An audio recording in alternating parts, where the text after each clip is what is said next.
The Catholic TV monthly magazine for May is out and ready to be delivered to your home free of charge. Check out this month's cover story on New Orleans and Catholics in the Crescent City. Plus, program highlights for May, upcoming guests on This Is the Day, the Catholic TV Mass Celebrate schedule, and much more. To receive your free copy of the Catholic TV monthly magazine, write Catholic TV, Box 9196, Watertown, Massachusetts, 02471, or check us out online at catholictv.com.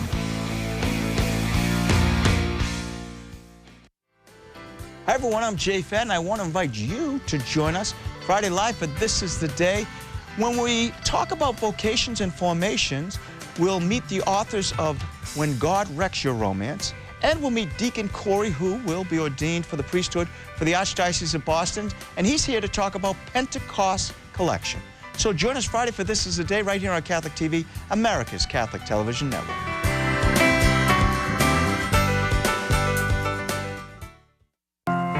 You're watching Catholic TV, America's Catholic Television Network. It's all for you.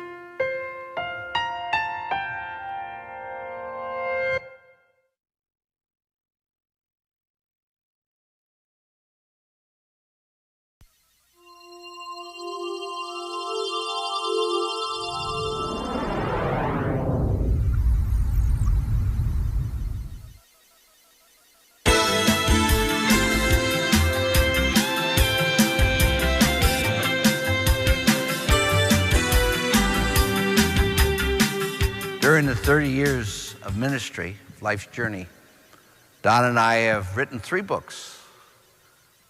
The God Within, God Loves an Unmade Bed, and hopefully by the time that you see this TV program, we have finished the book Living in the Love of God, or Falling into Love with God. We're not sure of the title yet, but we're almost finished.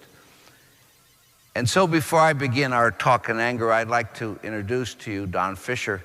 We've been working together. We've done everything together. We've been in ministry for 29, 30 years, closest I have to a son. But it's been the message has been a product of both of our experiences. So I wish to introduce Don to you now.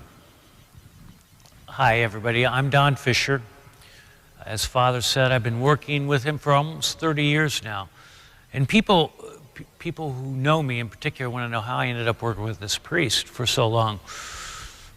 And it kind of went like this. I grew up in Kansas City. I went to Catholic schools, and I became a fireman and a paramedic. And after, in 1984, I had 2 friends commit suicide back to back. One was my best friend in high school, and one was the nicest kid I ever knew. And his wife left him, and he took his own life. And I remember thinking to myself, what am I going to do? I have a concept of God, but I don't have an experience. How do I go about making this more real for me? So when I do hit those bumps in the road, and when I find myself in the midst of struggles, I can turn and ask God for help. And that's really, then I have a twin brother, and he introduced me to Father Tom. And he was so authentic and genuine that I felt like this is somebody I could work with. A lot of firemen work 2 jobs because we have so much time off, and I wanted to work with Father Tom. And we went ahead, started a nonprofit corporation, and we've been doing it ever since. I'll finish with this. I have a favorite story as we go around the country that I like to tell. I like to share it with you. We did a mission back in Princeton, New Jersey, which was more or less an hour from ground zero after 9/11. And because I was a captain on the fire department, I went down and I showed them my badge, and they let me walk around ground zero. And that was maybe 6 months after the attack took place. I got back to Arizona, and I was talking to a good friend of mine who's an assistant chief, and he told me, Don, I went back 3 days into it. I told him, I got to go back, but what was it like, why this was unfolding? And both of us were medics. We'd seen a lot of people die and go through stress and trauma of one sort or another. But he said this was different. He said across the board, when I showed up at the command van, which is basically a trailer in front of the ground zero, I I noticed they brought in a hook and ladder, and they put a ladder up, and they climbed up that ladder, and they dropped into the pit and dug with their hands, looking for the fallen. And as I watched this unfold, he said, I noticed before almost everybody went behind this tractor trailer before they went up that ladder. And after a few hours of watching this, I had to see what was on the other side of that tractor trailer. I knew there weren't refreshments, things like that, but just about every person that went up went over there. So he walked around the corner, and he said, I was stopped dead in my tracks, because I had been asking myself the question, where are they getting the strength to do this? And he said, I had my answer. There was a priest standing over there giving each and every one of those people the Eucharist before they went up that ladder. And as I thought about that, and I thought about my Catholic faith, I realized that God is there for me the most when I need him the most. He loves me the most when I deserve it the least. And in times of great darkness, he's my faith. Our Lord is who I turn to. So I'm glad to be able to share that story with you.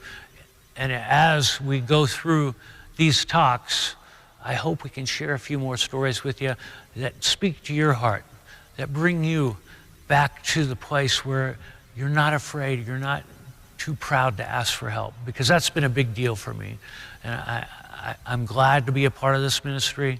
God bless you all for listening, and I wish you all the best.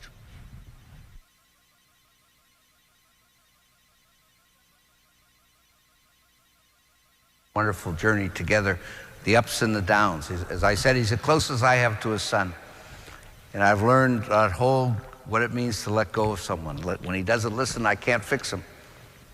I've had to either give him to God or go crazy. And you notice I'm not crazy, so I gave him to God. Now is the time that I challenge you. You've got to really work at being honest. This is the time. So, and I don't necessarily mean perfect honesty, but what I want you to do is be able to recognize your form of anger, your negative, how it makes a bad situation worse. You can never be healed if you're not honest. You got to let God know you so God can love you. Let's take the first time. I call it male energy. I'm at the office, it's Monday, and half the people didn't show up. FedEx didn't arrive on time. The air conditioning isn't working. It's one of those days. Everything goes wrong. And I get out on the freeway and I'm driving home, and they're working on the same freeway they've been working on for 20 years. Are they ever going to finish it? People are honking their horns, a traffic jam. So it's just a bad day. And I walk in the front door, and lo and behold, it's report card day. And so I look at the report cards, and little Johnny, my 10-year-old son, got 3 C's. And I go ballistics. I call him and I say, Johnny, you know, I work every day so you can get an education. I said, you know, you're never going to make anything of yourself. You're never going to get in a good college. You're going to be minimum wage the rest of your life. I work so hard. You don't appreciate it. You know, and you know something? When I was your age, I used to walk 5 miles through the snow every day to go to school. You know how that goes. The roof comes off the house. Everybody gets upset. And I go into the backyard, and I tell myself, isn't it wonderful that I can let go of all this steam? Well, it isn't wonderful. It's no fun to live with somebody who has a bad temper.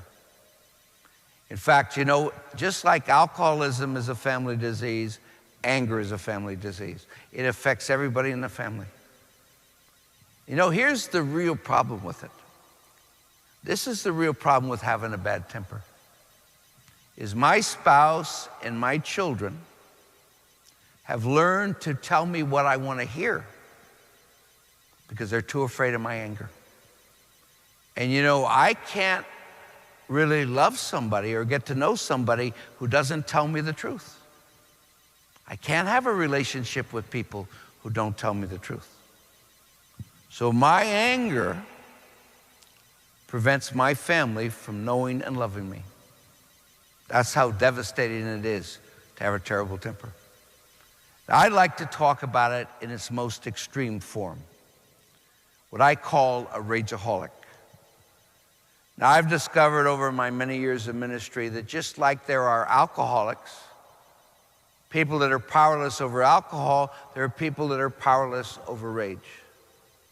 And that's a very important point. I've noticed that oftentimes the rage is passed on to one of the sons who in the next generation becomes a rager. Now, usually, people that are ragers have developed denial systems about their rage. And I'll show you how these denial systems are created. It's the same in anger as it is in alcohol,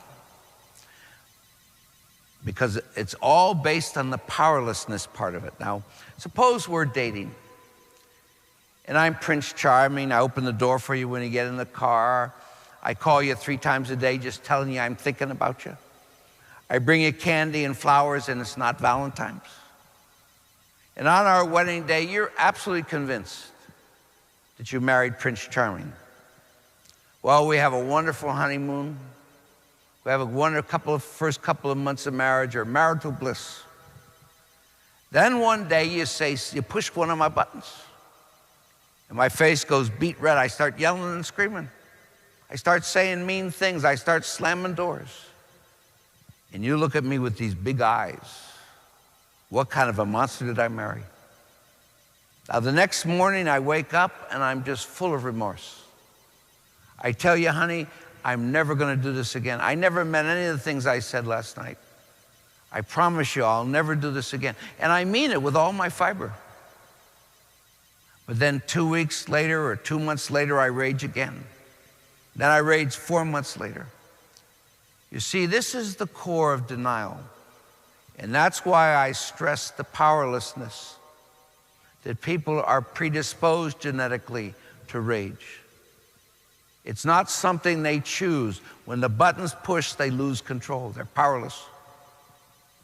Now, if I want to change something, and I sincerely want to change something, and I can't change it, my next step is to deny it's my problem. Anybody with a wife like that would rage, or anybody with children like that would rage.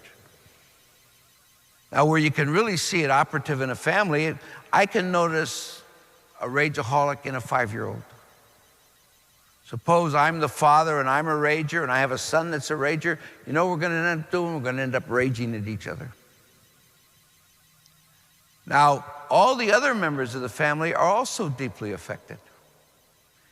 You see, if anger was such a terrible experience as an adult, if anger was such a terrible experience as a child, I will do anything as an adult to avoid that anger.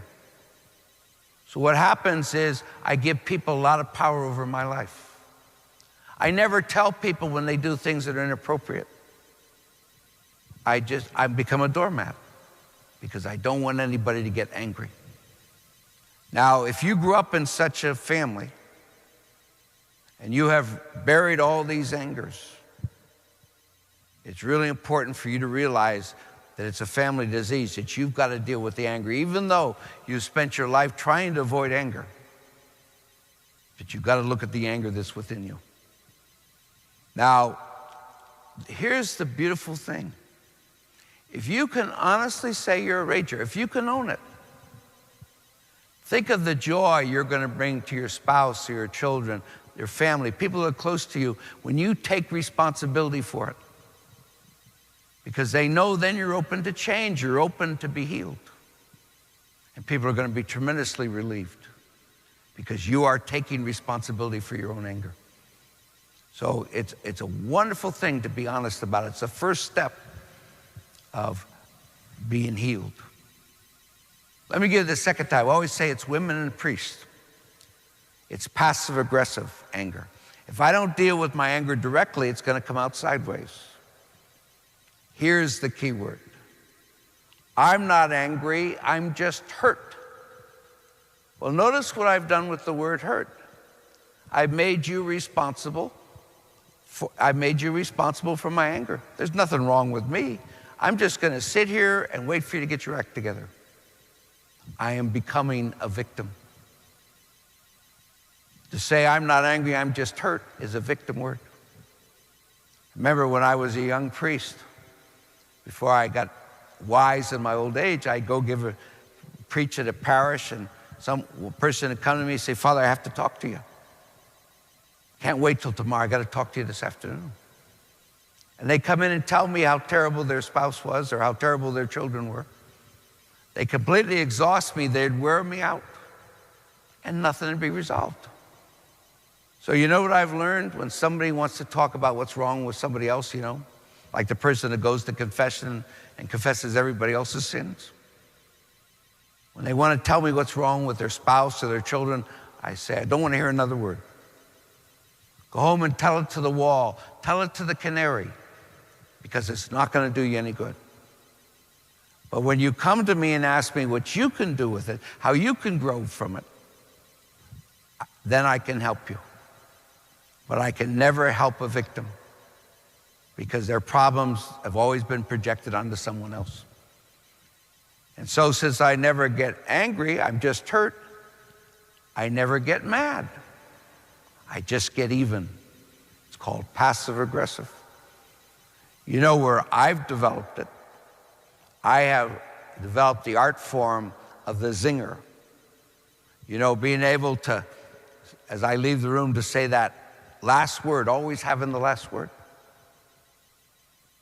Or anybody in your family, do they kid you? That when they kid you, you get angry. Well, you know what it is? The reason why you get angry is because you can feel the barbs. A lot of people hide their anger with humor. I live in a Jesuit community, and many of them have lived together for years. And we never deal with anger. Nobody ever gets angry, but it's amazing the humor that can be expressed about one another. It can have that bite to it, that barb. I also think passive-aggressive anger is a whole root of gossip. I don't think there's anything that can destroy a community, a workplace, a family more than gossip. But you see, the core of gossip is I'm angry at this person, but I don't want to confront them. So I want everybody else to be angry with them. So I pass around the bad information. So it's really important for a victim to admit that they are angry, because that's how you stop being a victim. When you can admit you're angry. One of the most dishonest sentences in the English language is, I'm not angry, I'm just hurt. Because anybody that hurts you is going to make you angry. Now, I don't think there's a greater tragedy that can happen to a man than to die with an angry heart.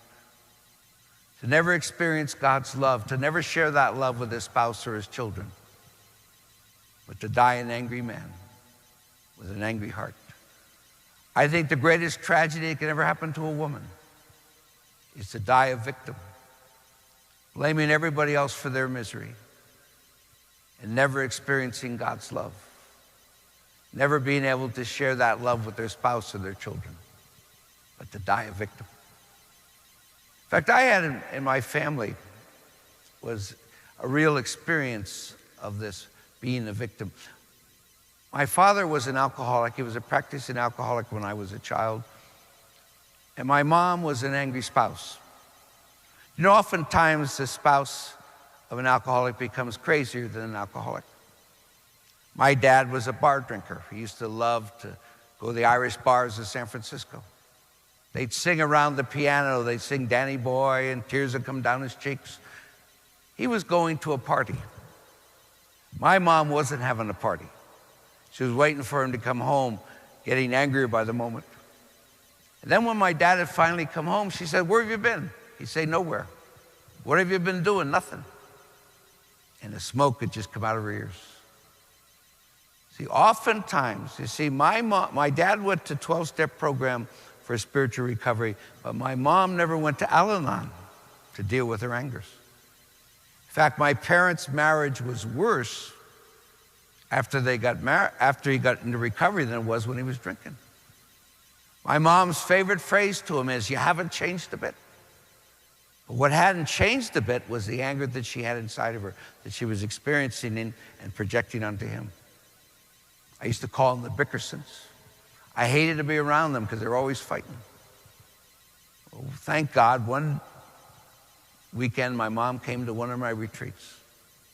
And she realized that alcoholism was a disease and alcohol was just a symptom.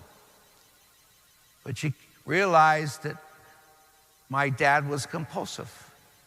And you see, anybody that has to live with somebody that is compulsive, you always feel second best to whatever they're compulsive, whatever they're addicted to. My dad was always a workaholic. And my mom always felt second best to his work. She felt second best to his drinking buddies, second best to his golfing buddies. And then my dad got sober, and she felt second best to his sober buddies, still second best to his work. My mom always felt second best. Well, when she came to realize that the compulsiveness was the core of the disease, my mom realized that my dad would have done it to anybody he married. And she let go of taking it personally.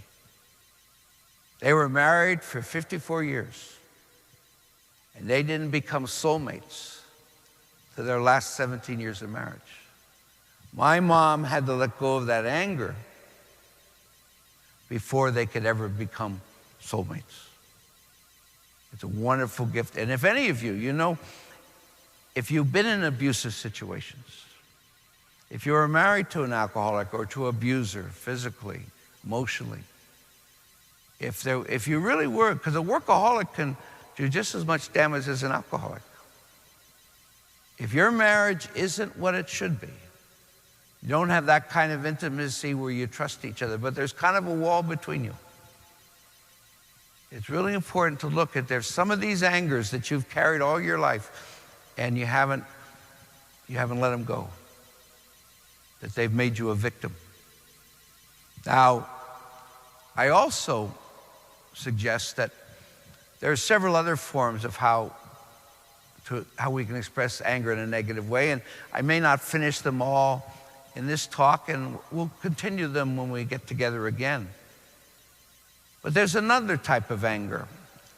I'm not angry. I'm not even hurt. I'm just deeply disappointed, or what you do saddens me. This person is so distant from their anger that they use these innocuous words like disappointed. Well, because this person is so distant from their anger, the way they deal with it is you cease to exist. It's like they have a spiritual mafia that goes and knocks the person off. So there's all kinds of people in their past that they don't talk to. Members of their family they become disconnected from. So they have a very simple way. If I'm angry at you, you cease to exist. Well, here's the problem. Even though I may decide not to talk to you anymore, or you don't exist for me, until I release that anger that I have, it's always going to stay inside of me. So I bring all that anger to my new relationships. And that's why things tend to happen cyclically. The same thing seems to happen to me over and over again. I don't know how strong I can make this. But the truth about anger, it's so important to understand that when we forgive somebody, we do it for ourselves. Because we're getting rid of the anger so we don't carry it around. So we quit giving that person power over our lives. Now there's always the second statement we got to make though, the second issue we got to face. Someone may injure us, family member, a friend. Do we want to continue to have the relationship? That's a whole different issue. Because I forgive them doesn't mean we're going to become friends. I'm sure many of you, if you've lived long enough, you've had friends that were disloyal or family members that you got involved with, money and greed took over. And so the question comes along, do you still want to be friends? Do I still want them in my life? That's another issue. And I have a simple way of dealing with this, how I deal with it. I think the world is made up of givers and takers. Not perfectly, but are they more of a giver or more of a taker? A giver is a person that treats other people the way they'd like to be treated. A taker is when push comes to shove. They're always going to think of themselves, what's in it for me? You know, I've discovered that I feel so good about life when I'm around givers. But when I'm around takers, it's a downer. And so I try to spend as much time as I can as an adult around givers and less time around takers. In fact, you know, I'll never be able to change a taker into a giver. That's a God thing. That'll happen to them is when they get into difficult moments in their life. When they get into the cross, they get into the desert, and their ego is broken apart. That's when God's grace has a chance to work. It's God's grace that will transform them into a giver, not my power. I don't have that kind of power. So that's another form of anger. We can see this if we find that there's all kinds of people in our past that we become disconnected from. There's one more area of anger that I'd like to talk about, but I won't have the time to talk about it in this talk, but we'll begin it in the next. I want to talk about the relationship between sex and anger and the relationship between food and anger. Those are issues that many of us have to face every day. Now, I've noticed in the journey, in my own work as a priest, in the confessional, that there's a real connection between sex and anger. That if people put a lot of stress into their body, they have to find a way to release that stress. And what happens is that then their sexual energy becomes too powerful. See, there's a beautiful way of understanding our sexuality, and it comes from our notion of living in the love of God, living from the inside out. And when we look at life that way, we don't think that we have a body, but we truly believe that we are a body. There's an intimate connection between our body and our soul. So if we learn to listen to our bodies, it will tell us a lot about our souls. And so I remember as a priest that I'd have people come to confession and they confess their sexual sins and then they confess their anger sins. Now there's a lot of problems with people who have sexual problems. There's a big difference between guilt and shame. Guilt is, I did something wrong. And shame is, I am something wrong.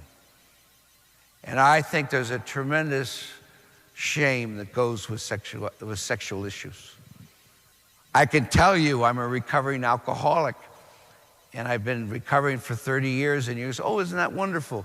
Oh, God's worked in your life. You've helped so many people. It's so nice to know you. But if I were to tell you I'm a sex addict, you'd say, oh my God, you are? Well, let me call you. Don't you call me. Because there's a difference between the shame that's all around sexuality.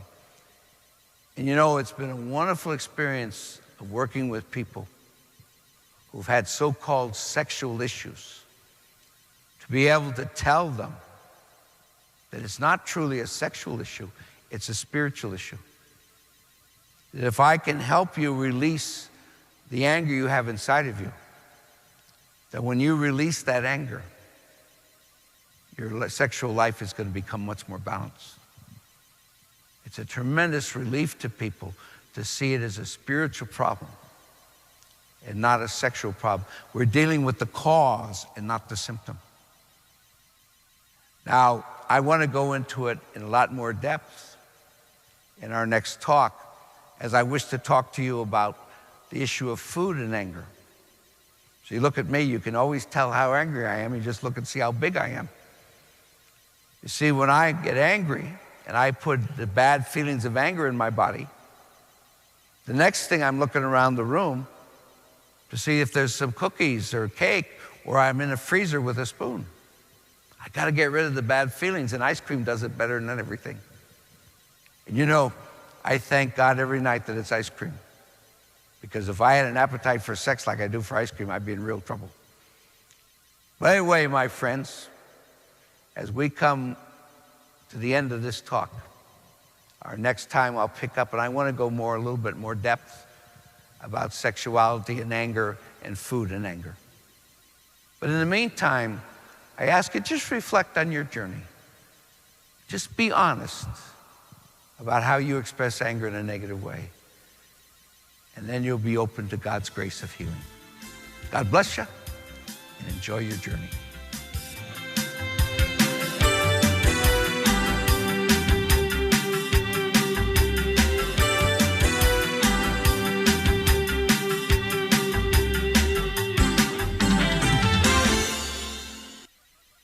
Hi everyone, this is Stephanie Sconia from On a Sacred Note. Next time we'll be back at St. Cecilia's in Boston's own Back Bay, where I'll be covering more of the musical style changes following the Second Vatican Council.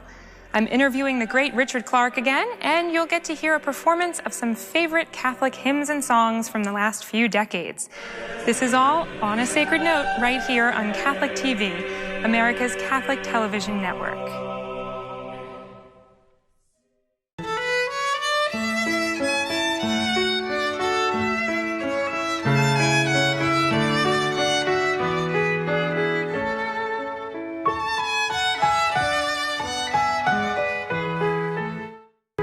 You're watching Catholic TV, America's Catholic television network.